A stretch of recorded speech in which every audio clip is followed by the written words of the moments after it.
السلام علیکم ورحمۃ اللہ تعالی وبرکاتہ۔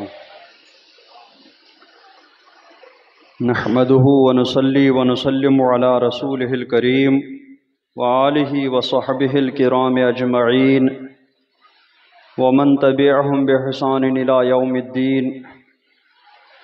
اما بعد فاعوذ باللہ من الشیطان الرجیم، بسم اللہ الرحمن الرحیم۔ کیف تکفرون باللہ وکنتم امواتا فاحیاکم ثم یمیتکم ثم یحییکم ثم الیہ ترجعون۔ الآیات۔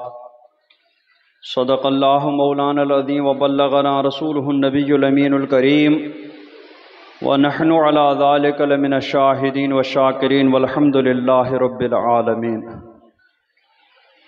آئیے سب سے پہلے اپنے آقا و مولا تاجدار مدینہ صلی اللہ تعالی علیہ وسلم کی بارگاہ بے کس پناہ میں درود شریف کا نذرانہ پیش کریں۔ پڑھیں بآواز بلند، اللہم صلی علی سیدنا محمد وعلی آل سیدنا محمد واصحاب سیدنا محمد وبارک وسلم علیہ۔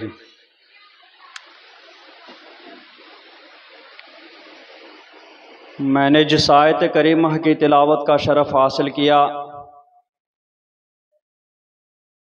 اس میں اللہ تبارک و تعالی کافروں سے خطاب فرماتا ہے کہ جن سے کفر صادر ہو رہا ہے، واقع ہو رہا ہے، ان سے خطاب فرماتے ہوئے ارشاد فرماتا ہے کہ کیف تکفرون باللہ، کہ تم اللہ کے ساتھ کفر کیسے کرتے ہو۔ وَكُنْتُمْ أَمْوَاتًا فَأَحْيَاكُمْ، حالانکہ تم مردہ تھے تو اس نے تمہیں زندگی بخشی۔ ثُمَّ يُمِيتُكُمْ، پھر وہ تمہیں مردہ کرے گا، موت دے گا۔ ثُمَّ يُحْيِيكُمْ، پھر اس کے بعد پھر زندہ فرمائے گا۔ ثم الیہ ترجعون، پھر تم اسی کی طرف لوٹائے جاؤ گے۔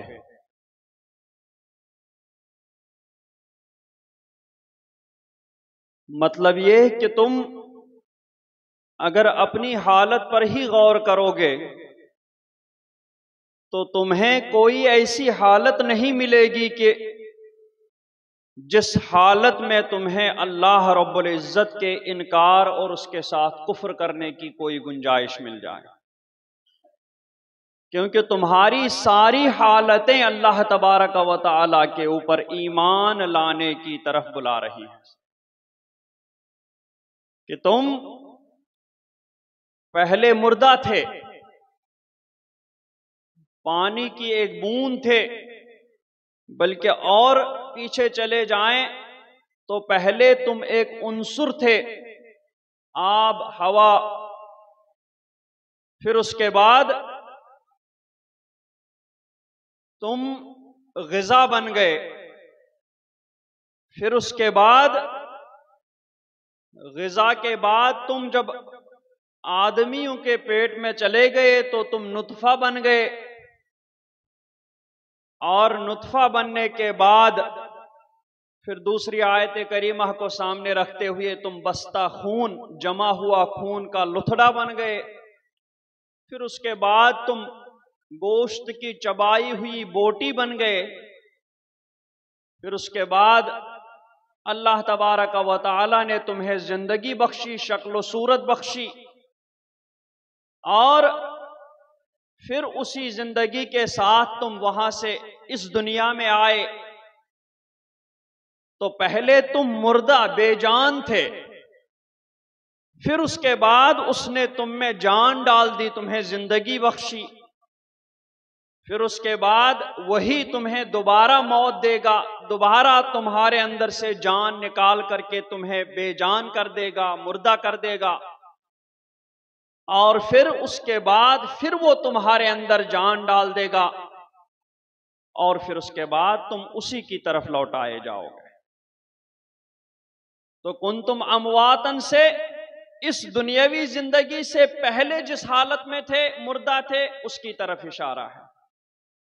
پھر اس کے بعد فَأَحْيَاكُمْ، اس نے تمہیں زندگی دی، تو ماں کے پیٹ ہی میں روح پھونک دی تھی، روح جان ڈال دی تھی، اسی جان کے ساتھ پھر اس دنیا میں رہے۔ ثم یمیتکم، پھر اس دنیا میں اپنی مقررہ زندگی، اپنا مقررہ وقت گزار کر کے وہ پھر تمہیں موت دے گا، اور اس دنیا سے تم رخصت ہو جاؤ گے۔ ثم یحییکم، پھر اس کے بعد وہ تمہیں زندگی دے گا دوبارہ، اس موت کے بعد وہ تمہیں دوبارہ زندگی دے گا۔ اب اس دوبارہ زندگی سے کیا مراد ہے؟ علماء کرام دو قول ارشاد فرماتے ہیں۔ ایک یہ ہے کہ اس زندگی کے بعد جب موت آئے گی تو موت کے بعد جو دوبارہ اللہ تعالیٰ زندگی عطا فرمائے گا اس سے قبر کی زندگی مراد ہے، یعنی جب سوال قبر کے لیے وہ جان تمہارے اندر ڈال دی جائے گی اور تم قبر کے سوالات کے جواب دو گے تو وہ زندگی مراد ہے۔ پھر اس کے بعد تم جب قیامت کے دن اپنی قبروں سے اٹھائے جاؤ گے تو اللہ تبارک و تعالیٰ کی بارگاہ کی طرف لوٹائے جاؤ گے۔ اور دوسرے علماء فرماتے ہیں کہ نہیں، قبر والی زندگی یہاں مراد نہیں ہے۔ قبر والی زندگی تو احادیث کریمہ سے ثابت ہے، بلکہ یہاں اس مرنے کے بعد جب قبر سے قیامت کے دن اٹھائے جائیں گے تو اس وقت وہ جان دوبارہ ڈالی جائے گی، تو اس وقت قبروں سے لوگ اٹھیں گے اور اللہ تبارک و تعالیٰ کی بارگاہ کی طرف لوٹائے جائیں گے۔ تو اب یہاں پر یہ اسلوب قرآن بتا رہا ہے کہ اللہ تبارک و تعالی بندوں کو، ان کافروں کو ان نعمتوں کی یاد دلا رہا ہے کہ تم مردہ تھے، اس نے تمہیں زندگی بخشی، اور زندگی میں تم نے کتنے مزے کیے ہوں۔ پھر وہ تمہیں موت دے گا، پھر تمہیں دائمی زندگی عطا فرمائے گا۔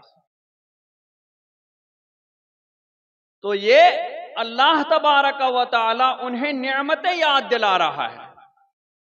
اب ان نعمتوں میں علماء کرام فرماتے ہیں کہ ہم پہلے مردہ تھے، پھر اس کے بعد اس نے ہمیں زندگی بخشی، تو یہ زندگی کا نعمت ہونا سمجھ میں تو آ رہا ہے، لیکن اس کے بعد جب وہ موت دے گا تو موت کس طریقے سے نعمت ہو سکتی ہے؟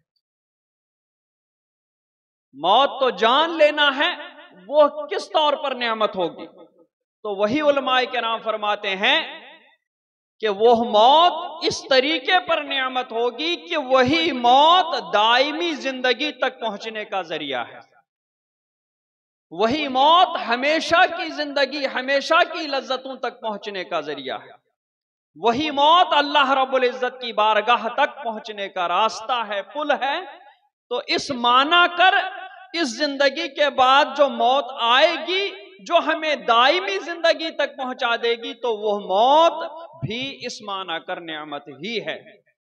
تو زندگی، پھر موت، پھر اس کے بعد ہمیشہ کی زندگی اور اللہ کی بارگاہ کی طرف لوٹایا جانا، یہ سب نعمتیں اللہ تبارک و تعالیٰ ان کافروں کو یاد دلا رہا ہے کہ ان نعمتوں کے ہوتے ہوئے، تمہاری ان حالتوں کے ہوتے ہوئے تم کیسے کفر کر رہے ہو، تم سے کفر کیسے سرزد ہو رہا ہے۔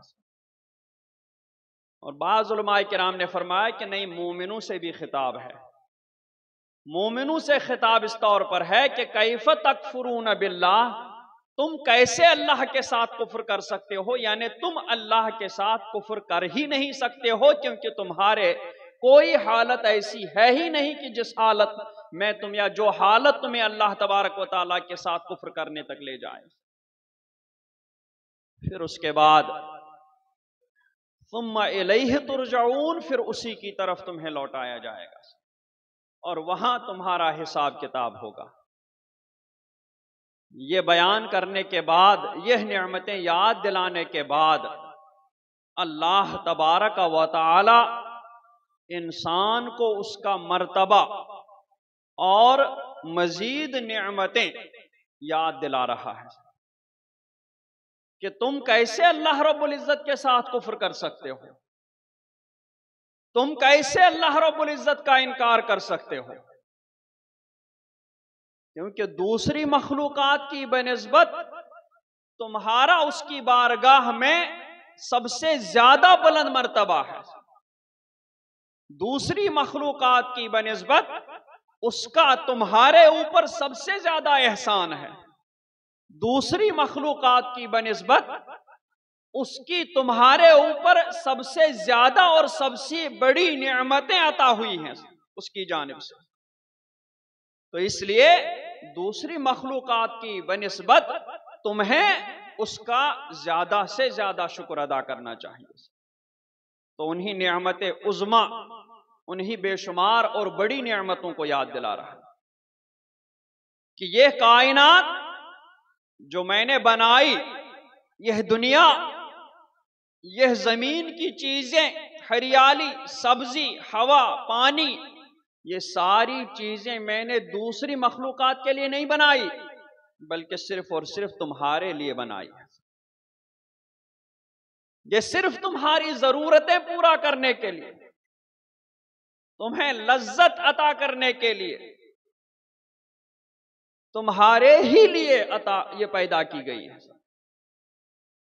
اور تمہیں کس طریقے سے، کس شان و شوکت سے پیدا کیا گیا، پھر اس کے بعد اس کا بیان ہو رہا ہے کہ کسی بھی مخلوق کو پیدا کرتے وقت میں نے اتنا اہتمام نہیں کیا.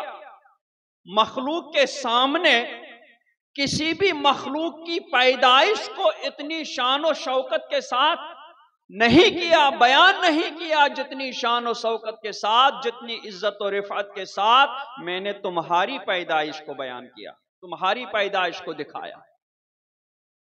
کسی بھی مخلوق کو پیدا کرتے وقت میں نے دوسری مخلوق کو اکٹھا نہیں کیا، اس مخلوق کی دوسری مخلوقات پر برتری بتانے کے لیے، لیکن میں نے جب تمہیں پیدا کیا تو اس وقت کی جو سب سے اعلیٰ مخلوق تھی، اعلیٰ ترین مخلوق تھی، یعنی فرشتے، ان کو میں نے اس وقت جمع کیا جب تمہیں پیدا کرنا چاہا، اور ان پر تمہاری عظمت اجاگر کر دی، ان پر تمہاری عظمت ظاہر کر دی.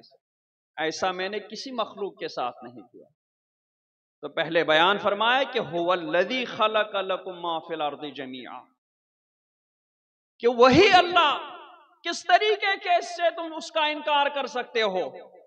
کس طریقے سے تم اس کے ساتھ کفر کر سکتے ہو؟ وہ تو وہی رب ہے، وہی اللہ ہے کہ جس نے تمہارے لیے زمین میں سب کچھ پیدا فرمایا. هو الذی خلق لکم ما فی الارض جمیعا، زمین میں تمہارے فائدے کے لیے اسی نے سب کچھ پیدا فرما دیا. جتنی بھی فائدے کی چیزیں، وہ ساری فائدے کی چیزیں اسی نے تمہارے لیے زمین میں پیدا فرمائی. اور اس کے بعد ثم استوى الى السماء، اس نے آسمانوں کا قصد فرمایا. فسواہن سبع سماوات، اور ٹھیک ٹھیک 7 آسمان بنائے. تو خلق لکم ما فی الارض جمیعا، زمین کو پیدا فرمایا، پھر اس کے بعد آسمان کی طرف قصد فرمایا. زمین کو 4 دن میں پیدا فرمایا، چونکہ اللہ رب العزت کی اس کائنات میں عادت کریمہ جاری ہے کہ اس کائنات میں اس نے تدریج کا طریقہ اختیار فرمایا ہے، یعنی آہستگی کے ساتھ چیزوں کو عدم سے وجود میں لانا. ورنہ تو اس کی شان ہے کن فیکون، وہ کہے ہو جا تو وہ چیز ہو جاتی ہے، وجود میں آ جاتی ہے.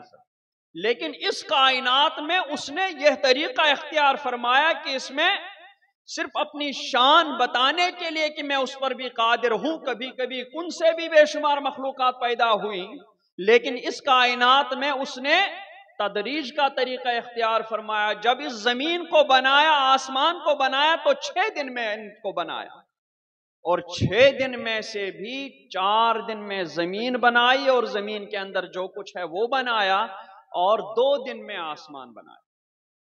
اتنا بڑا آسمان، اتنا کھلا آسمان، 7 آسمان، 7 طبقے، کہ ہر طبقے کے درمیان میں 5 برس کا راستہ ہے. اتنے بڑے آسمانوں کو اللہ رب العزت نے صرف 2 دن میں بنایا. اور اس آسمانوں کے مقابلے میں اس زمین کے ٹکڑے کو، اس زمین کے گولے کو اس نے 4 دن میں پیدا فرمایا۔ تو اس زمین کے گولے میں اس نے کیا کیا رکھا؟ سبھی کچھ ہمارے لیے رکھا، سب ہمارے لیے پیدا فرمایا، سب ہمارے نفع کے لیے پیدا فرمایا، اور ساتھ ہی ساتھ اس لیے تاکہ ہم ان چیزوں کو استعمال کرتے وقت اس کو یاد کریں کہ جس نے وہ چیزیں ہمارے لیے پیدا فرمائی۔ تو اس نے زمین کو 4 دن میں پیدا فرما کر کے اس زمین میں کیا کیا رکھا، جب سے انسان آیا تب سے لے کر کے وہ زمین کے خزانوں کو ڈھونڈ رہا ہے، تلاش رہا ہے، زمین سے کیا کیا اگ رہا ہے، زمین کے اندر سے کیا کیا نکل رہا ہے، اور زمین کے اندر یہ جو ہوا جو ہے، اس ہوا میں کیا کیا ہے، اس وقت سے لے کر کے اب تک آدمی ڈھونڈ رہا ہے، لیکن ابھی بھی وہ یہ دعویٰ نہیں کر رہا ہے کہ اب زمین میں کچھ بچا نہیں ہے کہ جس تک ہماری تحقیق نہیں پہنچی ہے، بلکہ اس کو یہی ہے، چاہے سمندر ہو، چاہے زمین کے اندر کی بات ہو، چاہے اس ہوا کی بات ہو، انسان اس میں سے بہت ساری چیزوں کا اس کے پاس ابھی تک جواب نہیں ہے۔ ٹیکنالوجی بہت آگے جا چکی ہے، لیکن ابھی بھی بہت ساری چیزیں اس میں ایسی ہیں کہ جن تک ان کا ذہن ہی نہیں پہنچا ہے۔ تو اس زمین میں اللہ رب العزت نے ہمارے لیے کیا کیا رکھا ہے؟ سونے کے خزانے رکھے، چاندی کے خزانے رکھے، لوہا رکھا، پتھر رکھے۔ اس زمین سے ہی ہم ہر طرح کی پیداوار پیدا کر دیتے ہیں، نکال لیتے ہیں سب۔ اس زمین سے ہم ہر طرح کے پھل نکالتے ہیں، سب کچھ اسی زمین اور پانی سے نکلتا ہے، لیکن سب کی صورتیں الگ الگ، سب کا ذائقہ الگ الگ، سب کچھ الگ الگ ہی نکل جاتا ہے۔ تو اس نے اس زمین کو ہمارے لیے پیدا فرمایا تاکہ ہم اسے یاد کریں، ہم اس سے غافل نہ ہوں۔ پھر اس کے بعد آسمان کا قصد فرمایا۔ یہاں پر اس آیت کریمہ سے یہ معلوم ہوتا ہے کہ اللہ تبارک و تعالی نے پہلے زمین بنائی، پھر اس کے بعد اس کے ارد گرد آسمان ساتھ ساتھ بنائے۔ اس لیے فرمایا کہ هو الذی خلق لکم ما فی الارض جميعا، کہ وہی ہے جس نے تمہارے لیے زمین میں سب کچھ پیدا فرمایا۔ ثم استوى، پھر اس کے بعد، ثم آتا ہے بعد بتانے کے لیے سے، کہ پھر اس کے بعد استوى الی السماء، آسمان کا قصد فرمایا، فسواہن 7 سماوات، اور ٹھیک 7 آسمان بنائے۔ وہو بکل شیء علیم، اور وہ سب کچھ جانتا ہے۔ زمین کے اندر اس نے کیا کیا رکھا، یہ نہیں کہ رکھ کر کے بھول گیا، ساری چیزیں اس کو پتا ہے، اس کے علم میں ہیں۔ آسمان اس نے بنائے، سب کچھ اس کے علم میں ہے۔ تو اب آدمی اس کا انکار کیسے کر سکتا ہے جبکہ ذرے ذرے میں اس کی ذات پر، اس کے وجود پر، اس کی قدرت پر، اس کے علم پر دلالت کرنے والی دلیلیں موجود ہیں، اور پھر وہ سب کچھ جانتا ہے۔ تو آدمی اگر مر گیا اور زمین کے ساتھ اگر مل بھی جائے، اگر اللہ کے فضل سے اس کا بدن سلامت رہے، تب تو پھر کیا کرنا ہے، اس میں روح ہی تو ڈالنی ہے دوبارہ زندہ کرنے کے لیے۔ تو جس طریقے سے پیٹ میں موجود تھا، تو وہاں اللہ تبارک و تعالی نے اس میں روح ڈال دی، تو اب قبر کے اندر اس کا بدن اگر سلامت ہے تو اس میں تو صرف اتنا کام ہے کہ جس طریقے سے پیٹ میں اس نے وہ روح ڈالی تھی، وہ روح دوبارہ اس میں ڈالنی ہے، بس اتنا ہی کام ہے۔ تو کیا اللہ تعالیٰ اس پر قادر نہیں؟ جب وہ پیٹ کے اندر اس گوشت کی بوٹی میں روح ڈالنے پر قادر ہے، تو اب وہ اس بدن میں روح ڈالنے پر کیوں کر قادر نہیں ہو سکتا ہے؟ لہذا مرنے کے بعد کی زندگی کا انکار کرنا یہ بالکل عقل سے پیدل لوگوں کا کام ہے۔ اور جس کا بدن اگر سلامت نہ رہے اور زمین میں مل بھی جائے، تو بھی اس بدن کے ذرات، اس بدن کے اجزاء کہاں کہاں گئے، اس سب چیزوں کا علم اللہ تبارک و تعالیٰ کو ہے۔ وہ ذرہ اس کے جسم کی کون سی بوٹی کس جگہ گئی یا کس جانور کے پیٹ میں گئی، کس دریا میں ڈوبی، کس سمندر میں چلی گئی، کس مچھلی کے پیٹ میں چلی گئی، اللہ تبارک و تعالی ایک ایک جز کو جانتا ہے کہ وہ کہاں کہاں چلا گیا ہے۔ جب وہ ایک ایک جز کو جانتا ہے تو اب انہیں صرف جمع کرنا کافی، ان تمام اجزاء کو اب صرف جمع کرنا ہے۔ تو کیا اللہ تبارک و تعالی اب ان اجزاء کو جمع نہیں کر سکتا؟ اتنی بات پر وہ قادر نہیں ہے؟ اس سے بھی بڑے بڑے کاموں پر جب اس کی قدرت محیطہ ہے، تو اتنے چھوٹے سے کام میں جب ہم اتنی قدرت ناقصہ جو اسی کی عطا فرمائی ہوئی ہے، مختلف اجزاء کو جس کو ہم ایک مقناطیس اگر ہم لے لیتے ہیں اور مٹی کے ڈھیر میں ہم لوہے کے ذرات پھینک دیں گے اور اس کے اوپر اس مقناطیس کو ہم پھیر دیں گے، تو جہاں جہاں بھی اس مٹی کے ڈھیر میں لوہے کا ٹکڑا ہوگا، وہ مقناطیس اس کو زمین کے ایک ایک جز سے نکال کر کے اپنی طرف کھینچ کر کے جمع فرمائے گا۔ تو اتنا چھوٹا سا کام جو ایک اللہ کی پیدا کی ہوئی چیز کر سکتی ہے، ایک مقناطیس کر سکتا ہے، تو کیا اللہ تبارک و تعالی اس بات پر قادر نہیں کہ وہ مخلوق کے اجزاء کو مٹی کے ڈھیر میں سے جمع کر کے ان میں روح پھونک دے؟ تو اس کا انکار بالکل ایسے آدمی کا کام ہے کہ جس کے پاس عقل کا ایک حصہ بھی نہیں بچا ہے، جس نے عقل کا سرمایہ بالکل ہی کھو دیا ہے۔ تو جب اللہ تبارک و تعالی ان اجزاء کو علم رکھتا ہے کہ وہ کہاں کہاں چلے گئے اور پھر ان کو جمع بھی کر سکتا ہے، تو جمع کر کے پھر جب وہ دوبارہ اسی طریقے کا جسم بنا دے گا، تو اب اس میں روح پھونکنا یہ کوئی قدرت سے بالا تر کام نہیں ہے، بلکہ یہ اللہ تبارک و تعالیٰ کی قدرت میں شامل ہے۔ اس لیے وہ اس میں روح پھونک دے گا، آدمی دوبارہ زندہ ہو جائے گا، تو یہ کوئی بڑی بات نہیں ہے۔ لہذا اس بات کا انکار کرنا کتنی بڑی حماقت کی بات ہے، کتنی بڑی بیوقوفی کی بات ہے۔ وَهُوَ بِكُلِّ شَيْءٍ عَلِيمٌ، وہ سب کچھ جانتا ہے کہ زمین میں کیا کیا پیدا فرمایا، آسمان میں کیا کیا پیدا فرمایا ہے، زمین میں کہاں کس جگہ، اس کائنات میں کہاں کس جگہ کیا کیا ہو رہا ہے، سب کچھ اس کے علم میں ہے۔ اس کا علم سب چیزوں کو محیط ہے۔ تو جب انسان کے لیے سب کچھ اب پیدا فرمایا اور زمین میں اب کوئی چیز نہیں بچی کہ جو انسان کو ضرورت ہو اور زمین میں موجود نہ ہو، پورا زمین کو اس لائق فرما دیا کہ اب اس میں انسان آ سکتا ہے، انسان آ کے رہ سکتا ہے، تب اب انسان کے پیدا کرنے کا وقت آ گیا۔ زمین کو بالکل انسان کے رہنے سہنے کے لیے، کھانے پینے کے لیے فٹ کر دیا گیا، ساری چیزیں اس میں مہیا کر دی گئی، ساری ضرورت کی چیزیں اس میں پیدا فرما دی۔ پھر اس کے بعد اب انسان کو پیدا کرنے کا وقت آیا۔ تو اب انسان کو جب پیدا کرنے کا وقت آیا تو سارے فرشتوں کو جمع کیا اور سارے فرشتوں کو آگاہ فرمایا کہ فرشتوں سنو، میں زمین میں ایک خلیفہ بنانے والا۔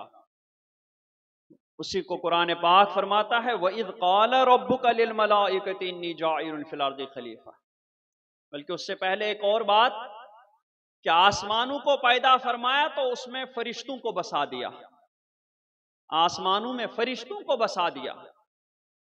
آسمانوں کے بارے میں کہیں ذکر نہیں فرمایا کہ اس میں نے باغات بنائے، اس میں نے پانی بنایا، اس میں نے نہریں رواں فرمائے، اس میں نے یہ کیا وہ کیا، کچھ بھی نہیں ذکر فرمایا، کیونکہ وہاں فرشتوں کو بسایا، ان فرشتوں کو ان میں سے کسی بھی چیز کی ضرورت نہ تھی۔ وہ فرشتے صرف عبادت کے لیے پیدا کیے گئے تھے، ان کی فطرت میں عبادت تھی، ان کی غذا عبادت تھی، ان کا کھانا پینا، ان کا سب کچھ عبادت اور اللہ تبارک و تعالیٰ کے حکم کی فرما برداری کرنا۔ تو اس لیے وہاں ایسا کچھ بھی نہیں پیدا فرمایا، لیکن انسان کو ایسا بنا۔ آسمان میں تو فرشتوں کو آباد کیا، پھر زمین بنا کر کے پہلے جنوں کو آباد کیا، تو جنوں نے یہاں فساد برپا کیا، قتل و غارت گری کی، تحس سے نحس کر دیا یہاں کی آب و ہوا کو۔ تو اللہ تبارک و تعالی نے فرشتوں کو بھیجا ان فرشتوں نے ان جنات کو، ان شیطانوں کو یہاں سے ہٹا دیا، جزیروں کی طرف پھینکا دیا اور سنسان پہاڑوں کی طرف، جنگلوں کی طرف انہیں ہٹا دیا۔ اور اس کے علاوہ جو اب زمین بچی تو اب اللہ تبارک و تعالی نے فرشتوں کو جمع کر کے فرمایا کہ میں زمین میں ایک خلیفہ بنانے والا ہوں، انی جائل فی الارض خلیفہ، میں زمین میں ایک خلیفہ بنانے والا ہوں۔ یہ سارے فرشتوں کو جمع کر کے اللہ تبارک و تعالی نے انہیں آگاہ فرمایا، اتنا اہتمام فرمایا انسان کو پیدا فرمانے کا، اتنی عزت بخشی انسان کو، اتنی رفعت اور بلندی بخشی انسان کو، فرشتوں کے سامنے اس کی عظمت ظاہر کر کے اس کے اشرف المخلوقات ہونے کا بیان فرمایا۔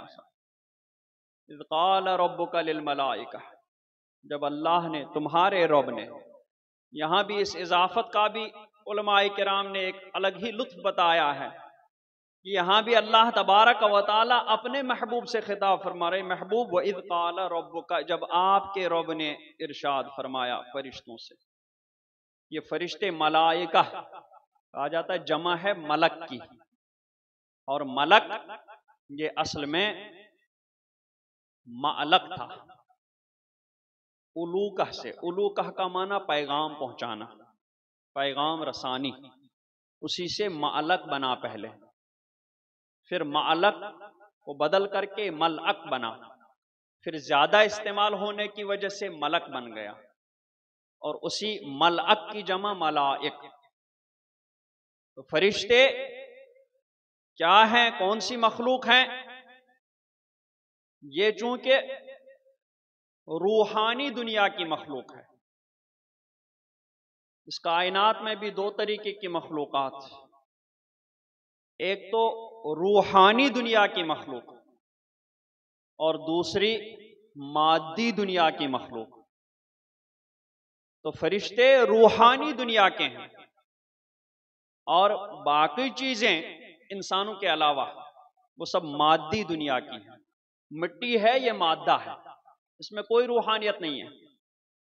اسی طریقے سے باقی چیزیں ہیں، پتھر ہیں، سب مادہ ہے، کوئی روحانیت نہیں ہے اس میں۔ فرشتے روحانی دنیا ہے۔ تو فرشتے جب روحانی دنیا سے تعلق رکھتے ہیں، اس وجہ سے یہ کیا ہے، ان کی اصل کیا ہے، اس کے بارے میں بہت سارے اقوال علماء کرام نے بیان فرمائے۔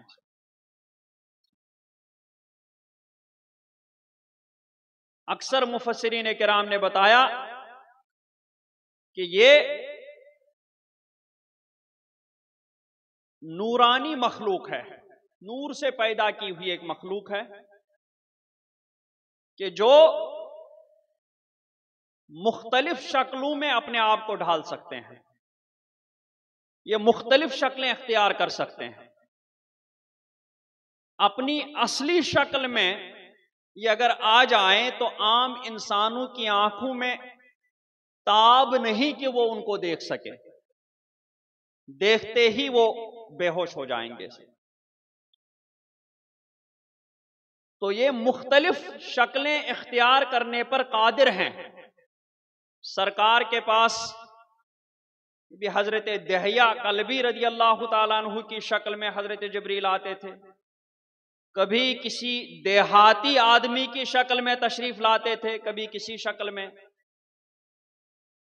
تو یہ مختلف شکلیں اختیار کرنے پر قادر ہیں، انسانی شکلیں اختیار کرنے پر بھی قادر ہیں۔ اسی سے متصل جنات بھی ایک مخلوق ہے، وہ بھی نظر نہیں آتی اور وہ بھی مختلف شکلیں اختیار کرنے پر قدرت رکھتی ہے۔ انہیں بھی اللہ رب العزت نے قدرت دی ہے کہ وہ اپنے آپ کو مختلف شکلوں میں آ سکتے ہیں، مختلف شکلیں اختیار کر سکتے ہیں۔ کہ دونوں میں فرق کیا ہے؟ پھر دونوں میں فرق یہ ہے کہ اگر فرشتے انسانی شکل یا کوئی بھی شکل اختیار کر لیں تو اس شکل کے جو لوازمات ہیں ان لوازمات کی انہیں ضرورت نہیں پڑتی ہے۔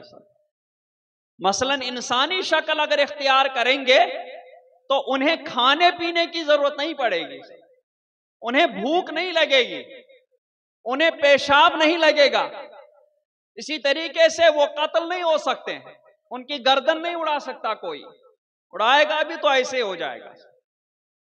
تو جس شکل میں وہ آ جائیں اس شکل کے لوازمات ان کے لیے لازم نہیں ہوتے، بلکہ ان پر اپنی فرشتہ ہونے کے جو لوازمات ہیں وہ برقرار رہتے ہیں سب۔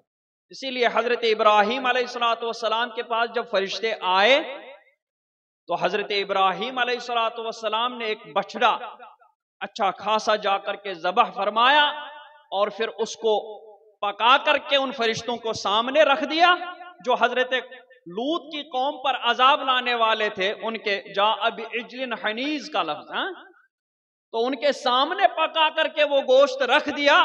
اب وہ فرشتے تھے وہ ہاتھ ہی نہیں بڑھا رہے ہیں، تو حضرت ابراہیم ان سے کہہ رہے ہیں کہ کھا لیں، مہمان ہیں، لیکن فرشتے ہیں کہ ہاتھ ہی نہیں بڑھا رہے ہیں۔ تب حضرت ابراہیم کو شک ہوا کہ جب یہ مہمان ہے ہاتھ کیوں نہیں بڑھا رہے ہیں، کچھ نہ کچھ تو لگ رہا ہے سر۔